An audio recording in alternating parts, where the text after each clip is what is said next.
द्वादश के सभी बच्चों का सांख्यिकी के इस वीडियो लेक्चर में हार्दिक स्वागत।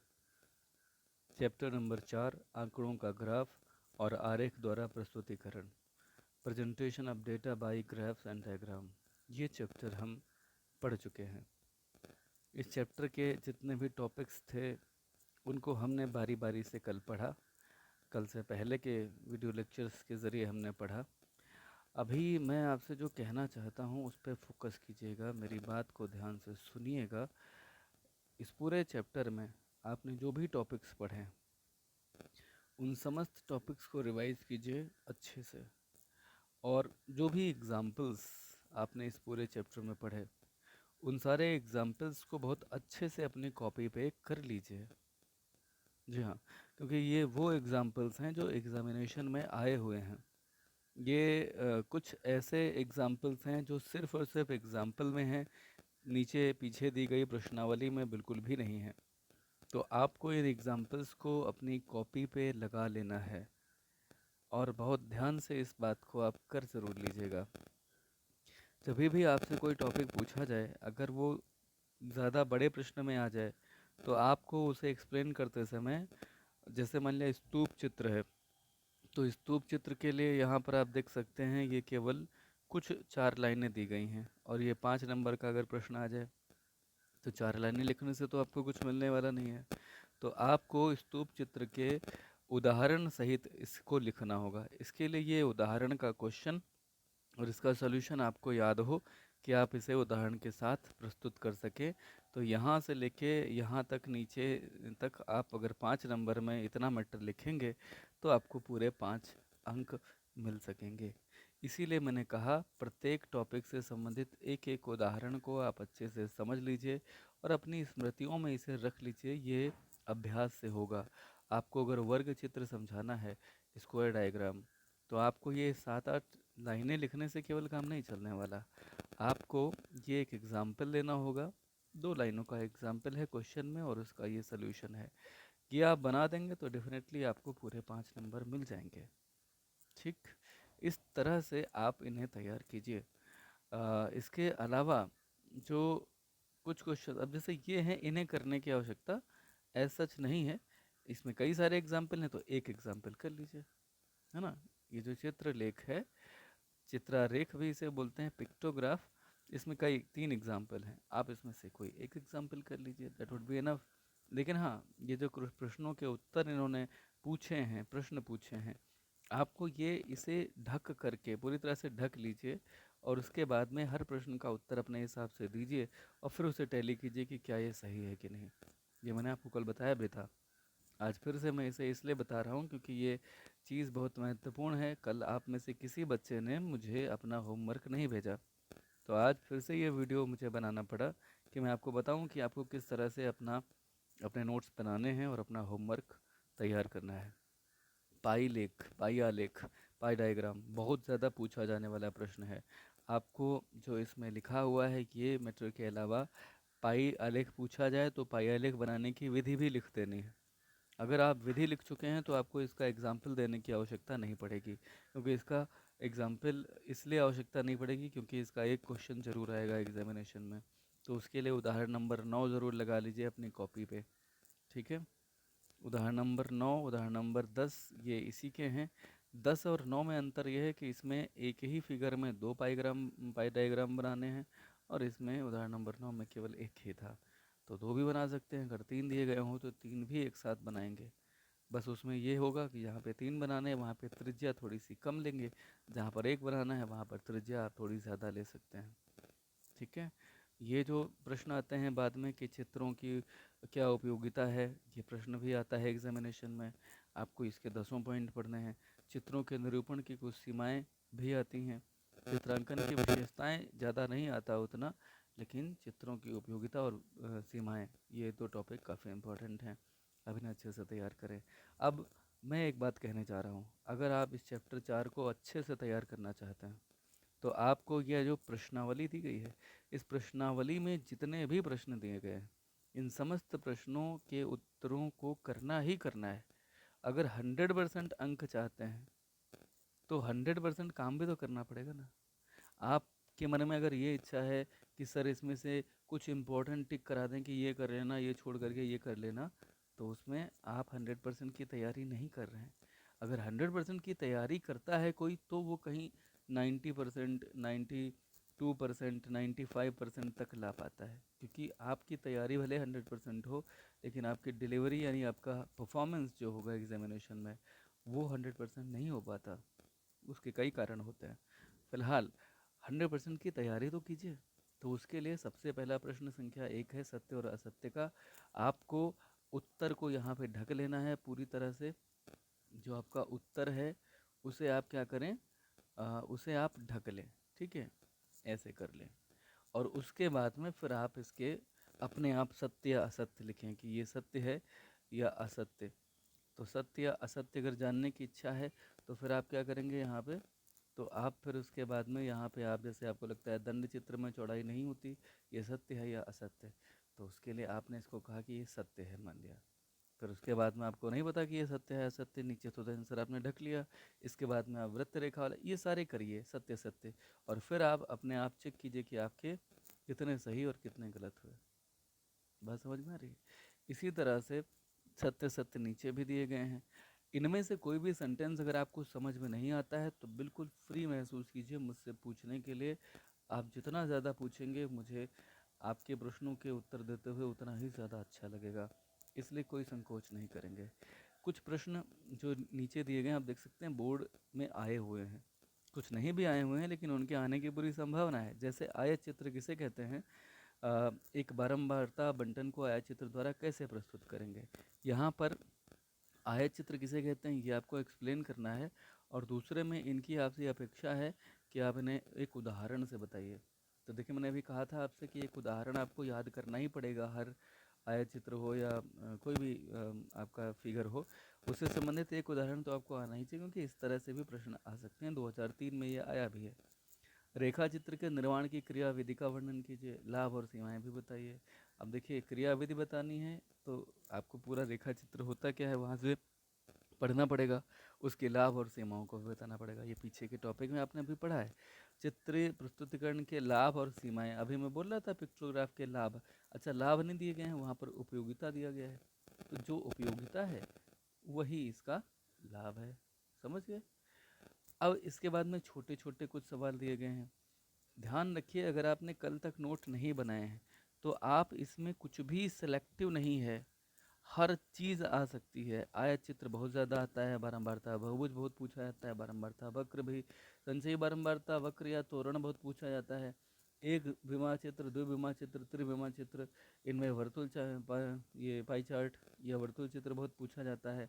मानचित्र, लेखा चित्र, कुछ भी ज़्यादा पूछा जा सकता है। ऐसा नहीं है कि कोई चीज़ बहुत इम्पोर्टेंट नहीं है। तो इसीलिए इन सब के आप इन पे सब पे टिप्पणी लिखें, यानी कि इन सभी के बारे में कम से कम 50 शब्दों में आपके पास मैटर तैयार ज़रूर होना चाहिए। कम से कम आप अधिकतम 100 शब्द तैयार करें, एक एक क्वेश्चन के साथ, एक एक एग्जाम्पल के साथ। एक बहुत महत्वपूर्ण टॉपिक है इसका, संचयी बारंबारता वक्र से आप क्या समझते हैं या किस प्रकार बनाया जाता है, आपको ये लिखना ही पड़ेगा। किस प्रकार बनाया जाता है, जब ये पूछ रहे हैं तो उदाहरण देना है आपको। थोड़ा बहुत थ्योरी लिखनी है पहले, फिर आप उसको उदाहरण से बताएंगे। बारंबारता वक्र क्या होता है, यह बारंबारता बहुभुज से किस प्रकार से भिन्न है। अब ये जो प्रश्न है, अगर आपने ऊपर बारंबारता वक्र लिख रखा है, ठीक है, तो यहाँ पर दोबारा लिखने की ज़रूरत नहीं है। यह बारंबारता से किस प्रकार से भिन्न है, अगर ये ऊपर नहीं आया है तो ये आपको लिखना पड़ेगा। ये प्रश्न है क्या दरअसल, बारंबारता वक्र और बारंबारता बहुभुज में क्या अंतर है। तो आप एक प्रश्न लिख लें, क्या बारंबारता वक्र और बारंबारता बहुभुज में क्या अंतर है। पीछे एक बाकायदा टॉपिक इसका दिया गया है, आप वहाँ से इसका उत्तर लिख सकते हैं। इसके बाद में बच्चों नंबर आता है न्यूमेरिकल क्वेश्चंस का। तो आपको सबसे पहले आयत चित्र और बारंबारता बहुभुज और बारंबारता वक्र खींचना है। ये कैसे होता है ये आपको एग्जाम्पल के ज़रिए बताया गया था। आप सबसे पहले नीचे वर्ग ले लेंगे 10, 20, 30 ऐसे करके। उसके बाद में ऊपर बारंबारताएँ, अधिकतम बारंबारता यहाँ पर कितनी है 10, तो 2, 4, 6, 8, 10 ऐसे ले लीजिए। 2 0 से 10 में कितना है 2, तो 2 बना लिया। 10 से 20 में कितना है 3, तो 3 बना लिया। इसी तरह से 5 है तो 5 बना लिया, फिर 10 है तो 10 बना लिया, फिर 6 है तो 6 बना लिया।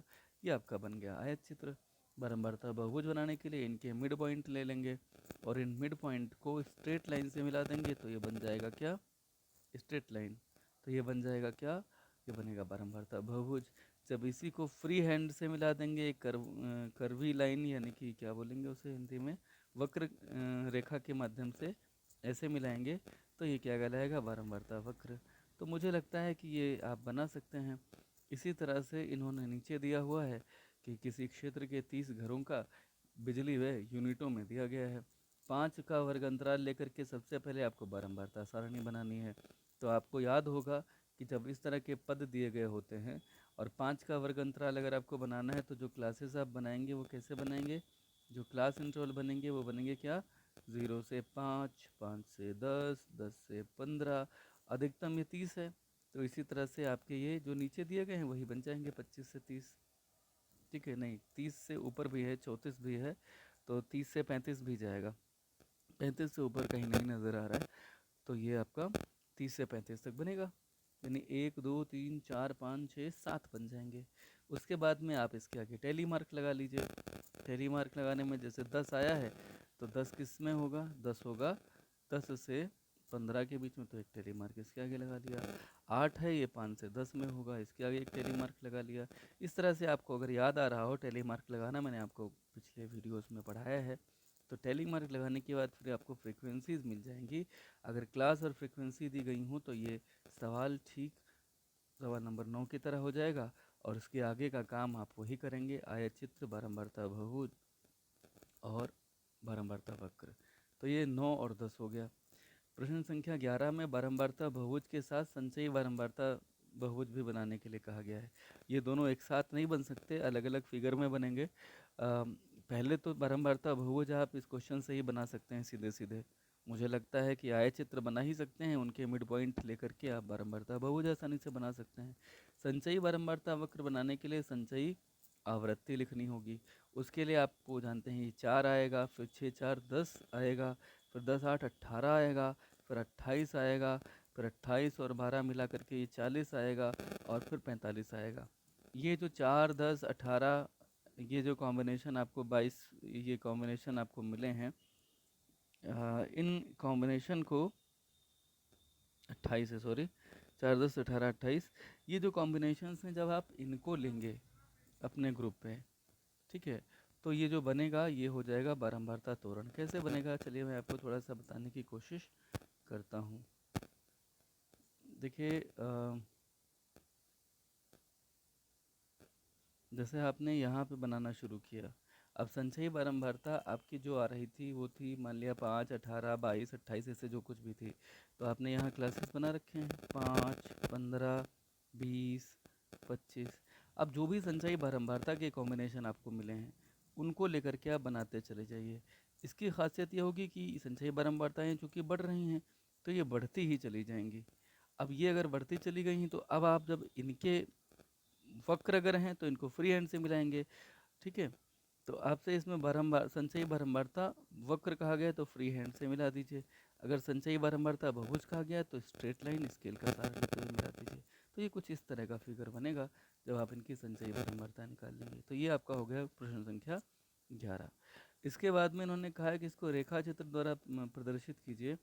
6 मनुष्यों की मासिक आय है, रेखा चित्र द्वारा प्रदर्शित कीजिए। तो रेखा चित्र क्या होता है, रेखा चित्र आपने अभी पढ़ना शुरू किया था, मैं आपको दिखा देता हूँ ताकि आपको थोड़ा सा याद रहे।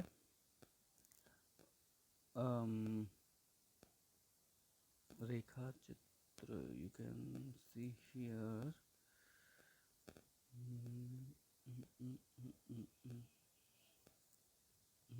रेखा चित्र में आएगा bar diagram, just wait a minute. देखिए रेखीय चित्र हैं और इसमें रेखीय चित्रों में क्या क्या आता है, आयत चित्र आता है, ठीक है। सब रेखीय चित्र हैं तो रेखा चित्र के माध्यम से आप ये सब बना सकते हैं। कुछ ना कहा जाए तो क्या बनाते हैं, तो आप हिस्टोग्राम बनाते हैं, आयत चित्र बनाते हैं। तो जो क्वेश्चन है हमारा, हम फिर से वहीं आते हैं। क्वेश्चन था हमारा रेखा चित्र बनाना। तो रेखा चित्र हम बनाएंगे, और रेखा चित्र जब हम बनाएंगे तो क्या बनेगा, तो ये था प्रश्न जी हाँ, 6 मनुष्यों की आय दी गई, इनका रेखा चित्र द्वारा। तो आप क्या करेंगे इसमें, आप इसमें नीचे काका काका लिख लेंगे और उसके ऊपर ये 200 250 ऐसे करके दिए गए हैं। तो आप देख सकते हैं अधिकतम ये 300 है, तो आप 50 1 सेंटीमीटर बराबर 50 मान लीजिए, 50 100 150 200 ऐसे करके 300 तक बना लीजिए नीचे।